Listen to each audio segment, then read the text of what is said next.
Hi, everyone. My name is Ady Meschke, and I'm the Executive Director for the Book Fairies. It is our last Facebook Live for our read-a-thon. It's been quite a journey. We've had some amazing people joining us as celebrity readers and guest readers, and we're very grateful for everybody who has participated.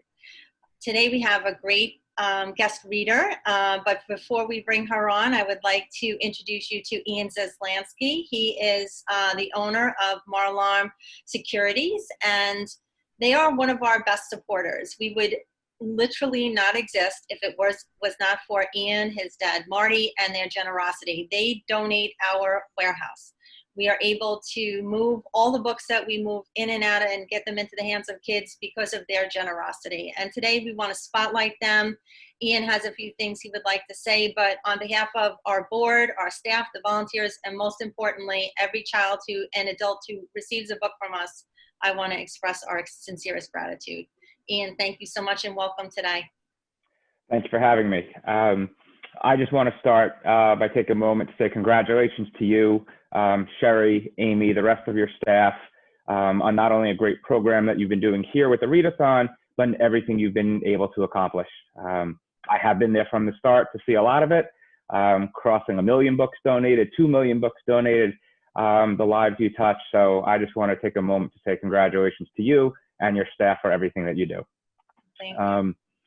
As Eileen said, my name is Ian Zaslansky. I'm the Chief Operating Officer at Marlarm Security Systems. We provide burglar alarms, cameras, intercoms, fire systems, both commercially and residentially here on Long Island and the greater New York area. So that's the business that we have. We have the building, as Eileen mentioned, which is able to house the book fairies and allow them to do a lot of what they do. It's a very nice thing that we're able to do, but really it's to help give back to the people involved and the community. And that's something that we'd like to support and continue to move forward with. As the title sponsor to the Book Fairies, I am aware of the mission and I do fully support it, as you can tell. Books and reading really help to develop our minds, especially in children. And anything we can do to get more books into the hands of children is something worth doing. I'm thrilled to be here today as a part of the read-a-thon. It is the last one, and I'm thrilled, as I said, to be a part of it and be the spotlight sponsor. As a husband to a wife and a father to a daughter, I really want to help the women in my life grow to be strong and independent and good thinkers. That's obviously a thing that I share very much with our guest reader, co-authors Katie Strong and her partner, Ady Meschke. They will be reading from their #1 best-selling children's book, Her Body Can. It is a book about body positivity and declarations for all young girls. Its aim is to encourage our girls to create a reality for themselves in which they love themselves and their bodies, and they know exactly who they are, really designed to help create strong women. Unfortunately, Addie won't be here today, but Katie will be, and she'll take us through the book. Katie Crenshaw is a mom of 3 living in Atlanta. She's been blogging and writing for over a decade as an outlet for her authentic storytelling. She's been featured on Good Morning America, CNN, Inside Edition, and The Kelly Clarkson Show. In 2019, she launched a podcast called If I'm Being Honest with Katie Crenshaw as a way to elevate the voices and normalize the human experience by breaking down walls and teaching others the most important thing in life is to be unapologetic for you. She's a mental health advocate and the 2020 spokesperson for the Blue Dot Project. Katie, take it away. Thank you. Hi, thank you so much. Welcome. We're gonna mute ourselves and go off the screen so you can do what you need to do. Awesome, thanks. Hi, I'm Katie, and I'm going to read from our book, Her Body Can. This book was just released at the end of February of this year, right before COVID kind of took over everybody's life, and we're super proud of it. Her Body Can. Her body can smile, frown, rest, or hustle. She's oh so much more than brains, bones, and muscle. A little fun fact, this spread is based on my journey running the New York City Marathon last year. As a plus-size woman, It was something I really wanted to do to prove to myself and other people that you don't have to look a certain way to achieve a goal, and I did. So the girl in this spread actually has my bib number on her shirt. Her body can wear any color or costume. On the bus, at the park, on the stage, in the classroom. Her body can play with all friends of each size.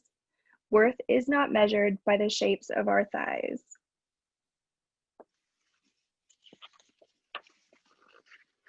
Her body can choose kale or cake. Yummy, yummy. Food is her fuel and feels good in her tummy. Her body can run, jump, spin, or dance. She's not afraid to give new moves a chance.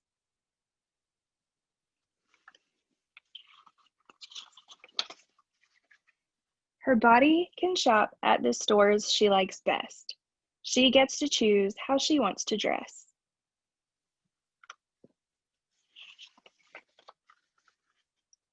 Her body can swim and splash in the pool. A one-piece or two-piece will help her stay cool.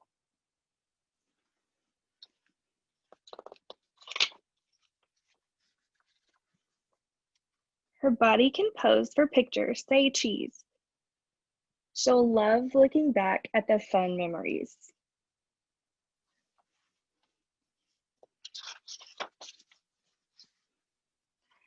Her body is beautiful, strong, kind, and wise. All bodies are lovely, no matter their size.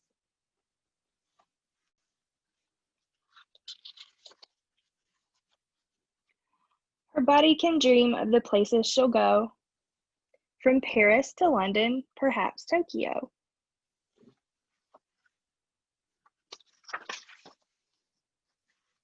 Her body can know that the words people say shouldn't hurt her or change her or push her away.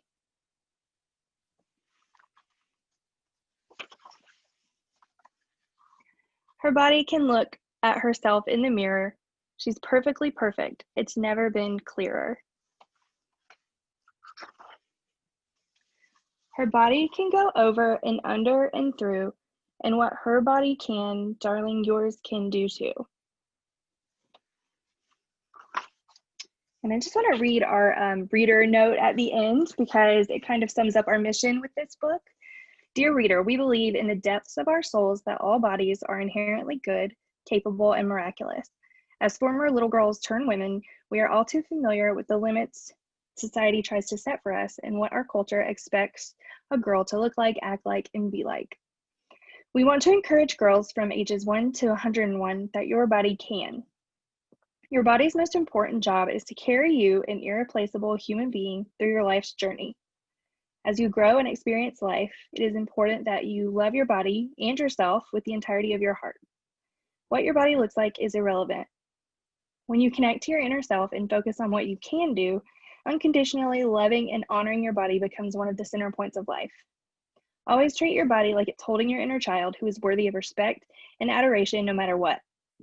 When you feel like others may be telling you otherwise, just remember, you are amazing and so is your body. I'm going to read one more as in the similar vein. This is one of our favorites at our house. It's called I Am Enough by Grace Byers. It's another really empowering book for children, especially girls. And it's illustrated by Katura Bobo.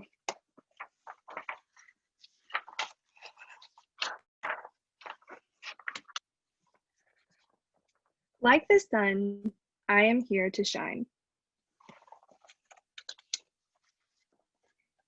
Like the voice, I am here to sing.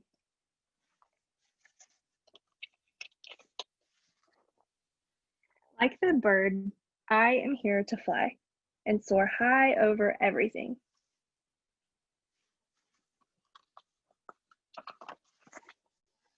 Like the trees, I am here to grow. Like the mountains, here to stand. Like time, I'm here to be and be everything I can.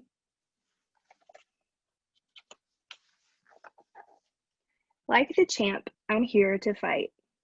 Like the heart, I'm here to love. Like a ladder, here to climb, and like the air, to rise above.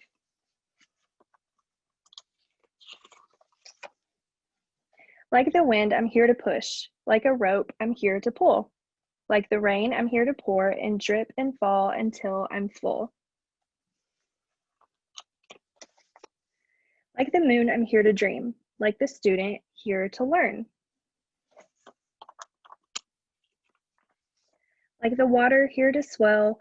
Like the fire, here to burn. Like the winner, I'm here to win, and if I don't, get up again. I know that I may sometimes cry, but even then, I'm here to cry.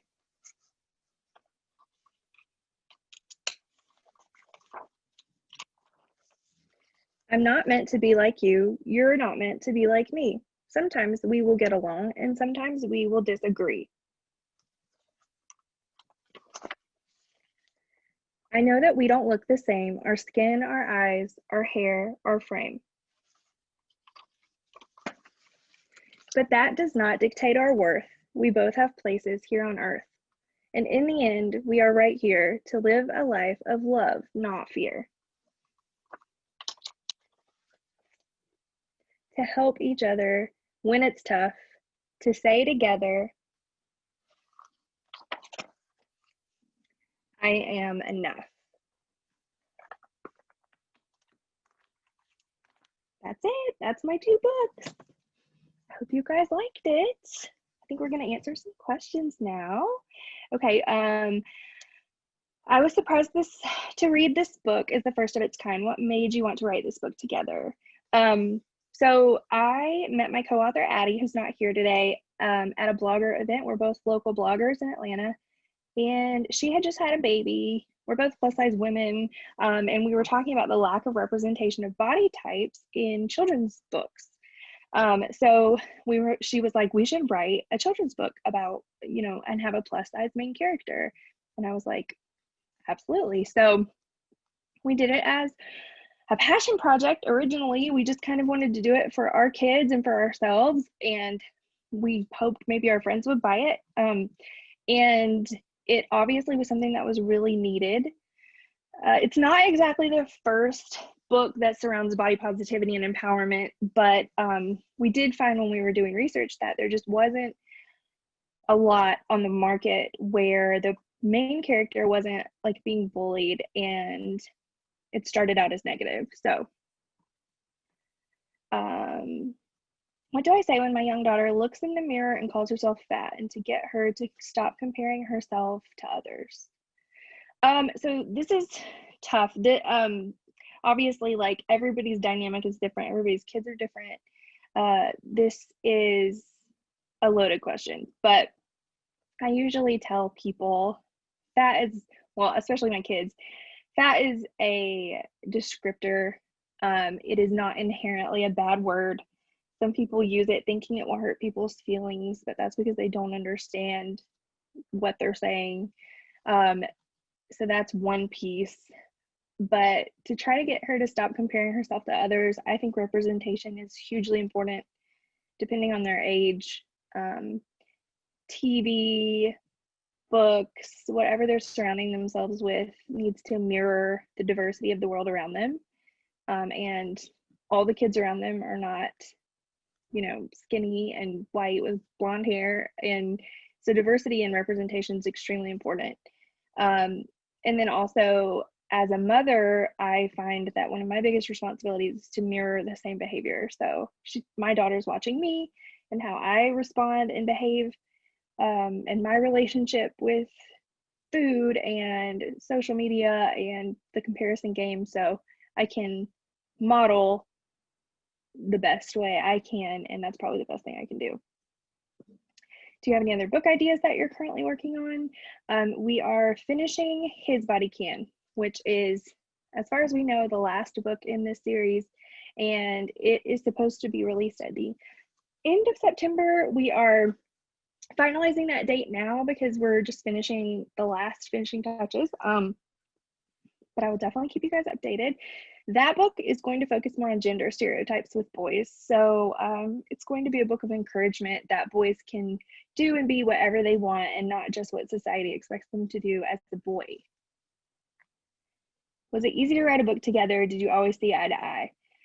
Actually, it was pretty easy. We, Addie and I have a really good working relationship. So there was not like a battle of the minds when it came to let's take this idea and turn it into this, and let's take this and turn it into that. So we're different enough and similar enough to where we just happen to have a really easy time getting through that part together.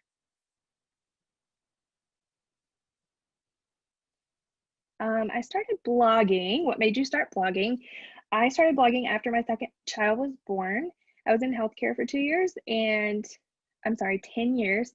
And it made more sense for me to stay home with her, but I was like not fully identifying with being a stay-at-home mom. And I had always been interested in photography and writing as a hobby. So I started the blog as a creative outlet for me to maintain some semblance of my identity. And I also just wanted to be a space where I talked about the harder parts of motherhood and the more authentic kind of picture that isn't Pinterest perfect. And then it just grew from there. It seemed like that was another space that women needed to see more often than the curated stuff. So that's when I started, and it just kind of went from there, and it ended up becoming my job, and then it ended up becoming a multi-person team, and that's where we are now, and it's going really well. And on my platforms outside of the children's book, I talk a lot about maternal mental health and body image, adult body image, and a lot of that kind of stuff. What is the Blue Dot Project? That is a branch of 2020 Mom, which is a nonprofit foundation that raises awareness and fights to end the stigma of maternal mental health. So they have branches like the Blue Dot Project, which focuses on perinatal mood disorder awareness. And they have Mom Congress, which is a group that pushes for policy change in Washington that protects mothers and ultimately families. Was writing a book different than blogging? Was it harder? Yes.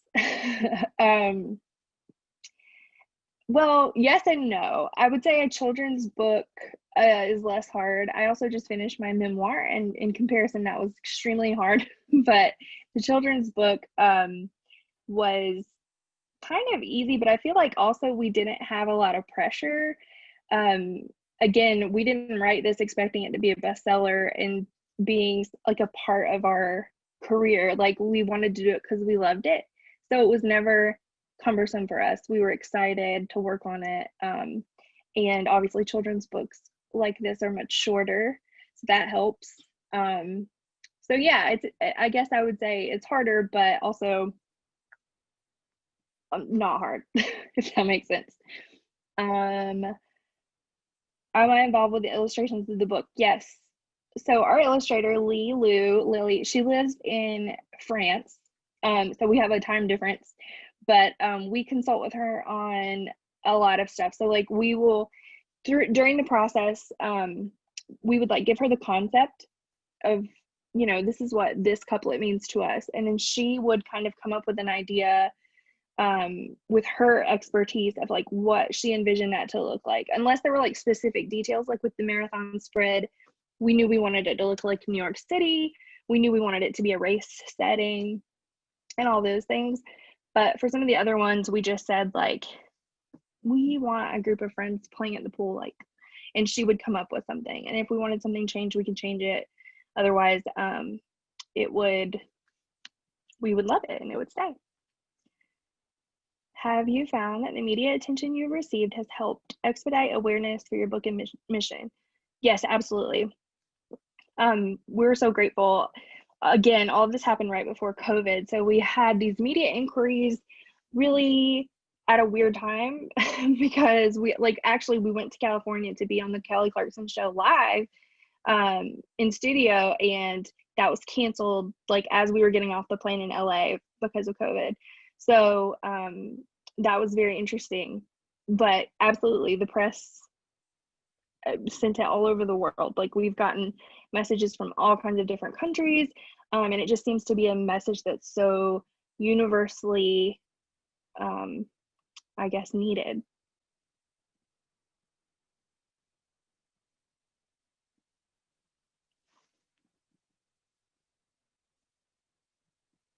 Will you keep writing books with important messages like this? In this specific series, we plan to do His Body Can and Her Body Can and His Body Can. I'm not sure what is to come. We don't have any plans right now outside of those. I mostly focus on writing for adult women, so I do a lot of that. I just finished my memoir, as I said, which is about my journey as an adult woman and my struggles, and then also ties in the story of me training for and running the New York City Marathon last year. So we do hope to keep doing work that is inspiring and everything like that. But as far as children's books, this might be it, but never say never. My memoir will be out TBD. It's supposed to be the end of October, so let's hope that it stays on that timeline.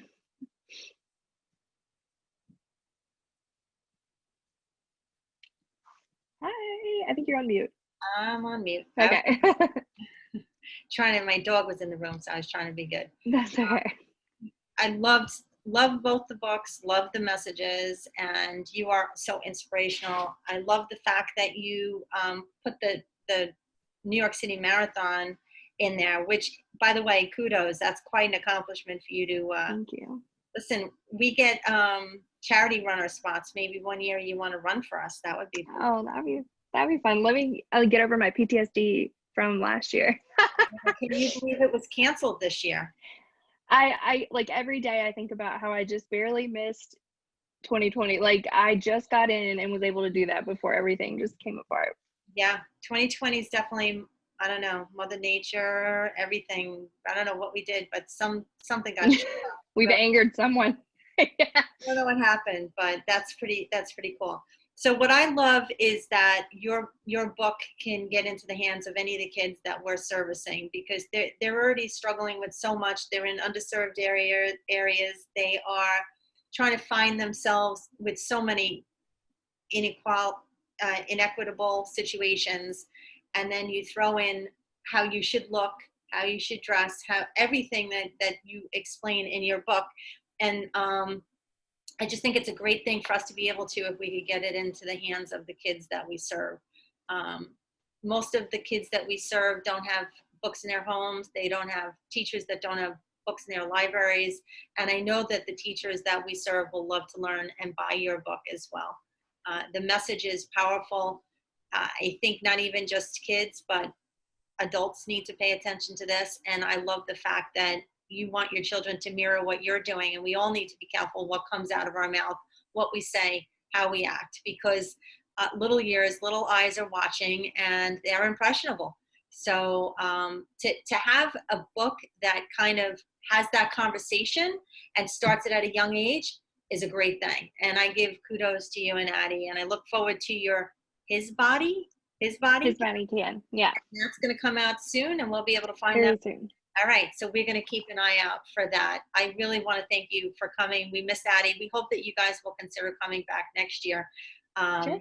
Again, this is our last day of our readathon. We thank everybody who's played a part on this. I want to again thank Moral Arm Security and the Zeslansky family. It is no joke. We would seriously not exist, because you can't move. Last year we moved 597,000 books, and that's just what we sent out.